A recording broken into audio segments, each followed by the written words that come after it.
자, 오늘은 창의적 체험활동 종합지원 시스템이라는 것에 대해서 말씀드리겠습니다. 이미 알고 계신 분들도 많이 계실 겁니다. 작년 3월에 만들어진 교육과학기술부의 데이터베이스 시스템입니다. 왜 이게 필요했는가에 대한 배경을 먼저 이해할 필요가 있습니다. 입학사정관제에 대해서 지난 시간에 말씀드린 것처럼 뭔가 학생들의 학교 성적이나 수능 성적 이런 성적 이외에 다른 것들에 대한 정보가 필요합니다. 그 아이의 잠재력이나 그 아이에 대해서 좀 더 알아내기 위해서는 다른 정보가 필요하죠. 하지만 재작년까지죠. 사실 작년까지죠.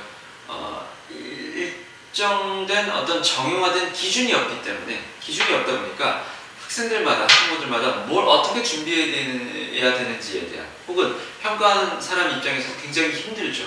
어떤 학생은 뭐 몇 장의 서류를 보내는 학생이 있는가 하면 어떤 학생들은 뭐 사과박스로 뭐 열 몇 박스를 그 학교로 대학교로 보냅니다. 그러니까 뭐 초등학교 때 받은 교회에서 받은 상장까지 전부 다 보내는 거죠. 그 아이에 대한 모든 정보를 다 보내버려요. 사실은 보는 사람의 입장에서도 즉 대학교의 입학사정관들의 입장에서도 쉽지 않죠. 그래서 이런 폐단 때문에 작년에 교육과학기술부에서 3월에 이 창의적 체험활동 종합지원 시스템이라는 새로운 데이터베이스 시스템을 구축했습니다. 전국의 모든 초등학교, 중학교, 고등학교 아이들, 지금은 중학교와 고등학교 아이들만 관련됩니다. 이 모든 아이들의 데이터베이스를 이 안에 집어넣겠다 하는 형태입니다. 그러면 이거에 대해서 간단히 좀 설명을 드리겠습니다. 이제는 중학교 1학년부터 고3까지 걸립니다. 작년에 3월에 만들어져서 5월부터 회원가입이 시작돼서 지금 전국의 중등, 고등 교사들, 그 강사들, 교사들 그 연수 교육을 아마 지금도 하고 있는 것으로 알고 있습니다. 그래서 전국적으로 이 학생 회원 가입할 수 있고요.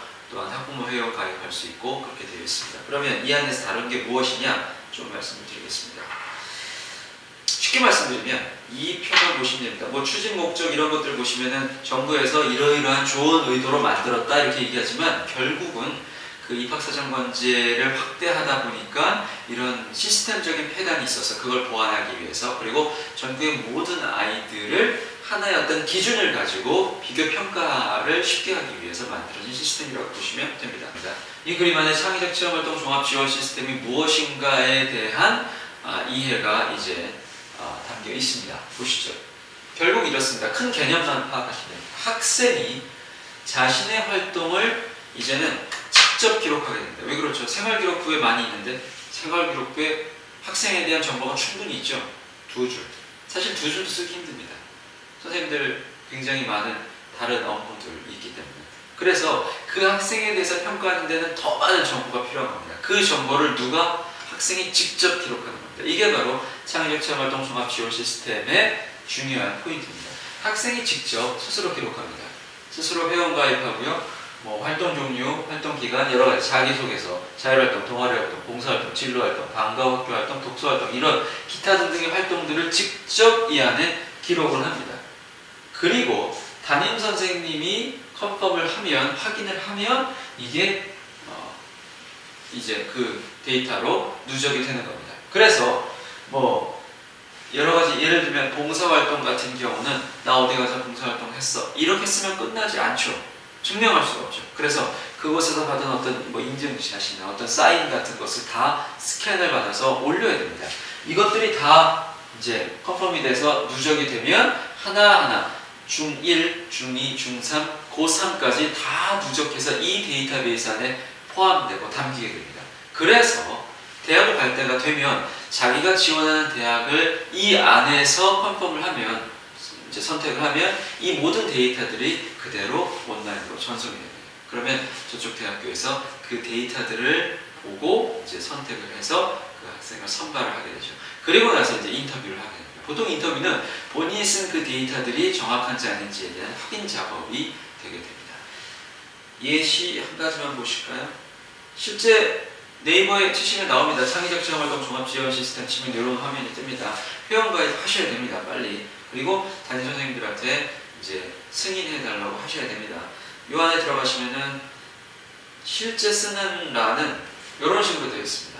자기소개서 같은 거 보시면요. 이렇게 뭐 지금 작아서 잘 안 보이시죠? 화면 직접 보시면 됩니다. 컴퓨터 안에서. 그래서 뭐 여러 가지 자기 정보들, 자기 이름, 뭐 뭐 이렇게 전화번호, 그다음에 여러 가지 봉사활동, 보호자 관계, 뭐 여러 가지 그다음에 이 안에 이어지는 자기소개서 내용. 자기소개서 내용과는 미래 목표를 위해서 노력했던 과정과 역경 극복의 사례. 뭐 예를 들자면 이런 질문들이 쭉 있습니다. 이것에 대해서 쭉 기술하면서 자기에 대해서 기술해 나가는 겁니다. 이런 활동, 혹은 어디 가서 봉사활동을 했다면 봉사활동을 하면서 어떤 점을 느꼈는지에 대한 것들. 독서를 했다면 어떤 좋은 책을 읽었고 왜 책을 읽었고 그 책을 읽고 나서 어떤 좋은 점을 느꼈는지 어떤 것을 배웠는지에 대해서 실제 써내려가는 과정입니다. 이 모든 것들을 써서 이제 담임 선생님이 이제 확인하시면 다 누적이 되는 겁니다. 이 모든 데이터들이 만들어져야지만 대학 갈 수 있습니다. 이제는 다시 한번 말씀드리지만 대학 입시의 패러다임 자체가 바뀌었습니다. 절대로 시험 성적만으로는 안 됩니다. 이 모든 것들을 하나하나 준비해 나가셔야 되고 또한 대학 입시 자체가 아주 앞당겨졌다고 보시면 됩니다. 부담 갖지 마십시오. 하나씩 하나씩 해 나가시면 됩니다. 더 자세한 정보는 만나뵙고 말씀드리겠습니다.